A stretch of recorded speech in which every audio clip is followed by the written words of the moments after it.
Space, the final frontier. These are the voyages of a new Trekkie. My 5-year mission to search out Star Trek media, to seek out our fans and merchandise, to boldly go where no fan has gone before.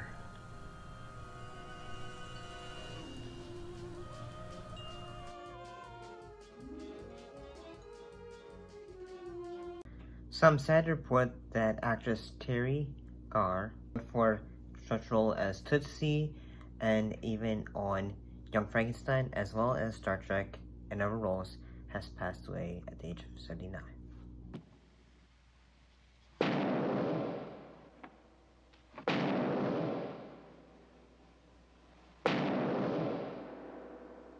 What knockers? Oh, thank you, Doctor. Oh, that's all right. Her publicist, Heidi Schaffer, said the cause was complications of multiple sclerosis. She received that diagnosis in 1999 after 16 years of symptoms and medical research. She made her condition public in 2012 and 2002, and in late 2006, she had ruptured brain aneurysm and was in a coma for a week, but she was eventually able to regain the ability to walk and talk. On screen, Gar's outstanding features were her eyes, which could simultaneously pain, baffle, sympathetic, vulnerable, intrigued, and determined, whether she was registering a grand new discovery or holding back tears. Close Encounters of the Third Kind, she initially went into now when her husband became obsessed with US, but promptly abandoned him, taking the children when he built in their family room a mountain of garbage, fencing, and backyard. In which she earned a 1983 Academy Award nomination for Best Supporting Actress. She whined eloquently as an elected friend-turned-lover of an actress who was behaving strangely. It turned out he had been posing as a woman to get better acting jobs. I'm in love with another woman. What are you saying to me? Sandy, please. Sandy, we never said we loved each other. We went to bed one time. Sandy, I'm crazy about you.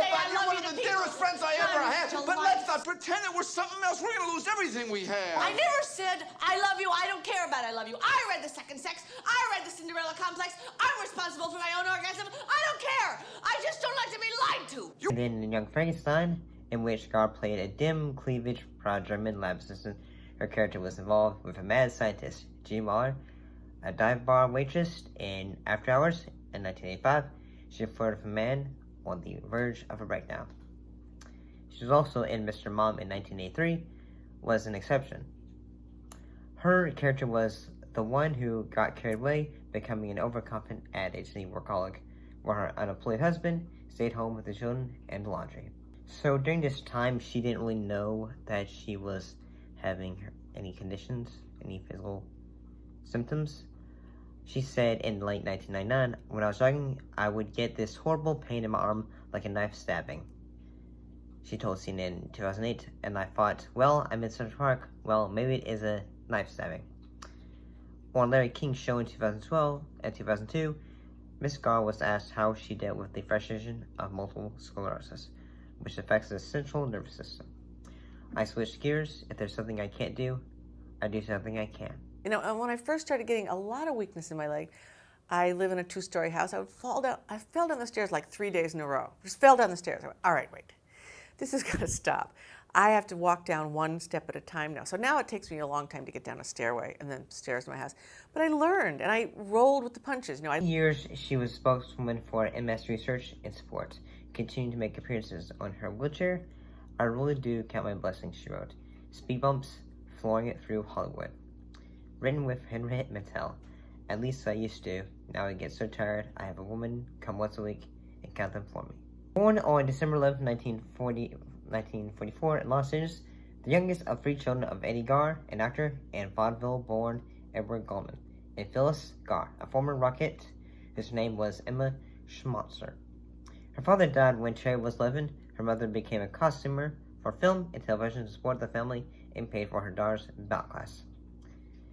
And she made her professional debut following her high school graduation in Los Angeles production of West Side Story. She attended the California University in Northridge in Los Angeles, but she left college and began earning serious money from television commercials.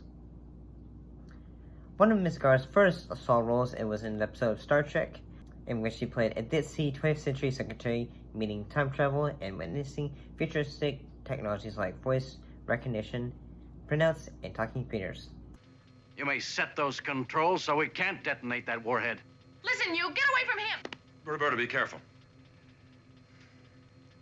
Servo's set to kill. Altitude 400 miles. This episode introduced the character of Gary 7. Viewers of Sunny and Cherry Comedy Hour soon got to know her as a variety of characters in comedy sketches. In 1974, Frances Ford Coppola cast her as Gene Hackman's giggly but very young girlfriend in The Conversation. Throughout the years, she had a recognizable television presence as a favorite talk show host guest of both Johnny Carson and Dave Letterman, and a free-time host of SNL. Okay, so I know you though. Okay, anyway, I was coming to New York Monday, and I checked into this hotel where I'm staying, where they put up the people for the show, and the guy said to me, "So you're going to host Saturday Night Live, so am I supposed to know who you are?" So I said, no, you're not supposed to know who I am. Her career, a numerologist told her that having double letters in both her first name and last name was not propitious, so Teri became Teri. It was the best $35 I ever spent, she declared. She intended to be frank, writing in the New York Times magazine in 2006. She dismissed the adage about being nice to people on your way up because you'd see them again on your way down. Not really, she said. I wrote that as I gently descend the ladder of fame, the same once I officially called my rep. I'm meeting an entirely different set of people. I can't describe it. What I'm feeling, what I'm thinking. This means something. It's important. Our thoughts and prayers go through for her friends and family during this time. Thanks for watching. I'll see you next time.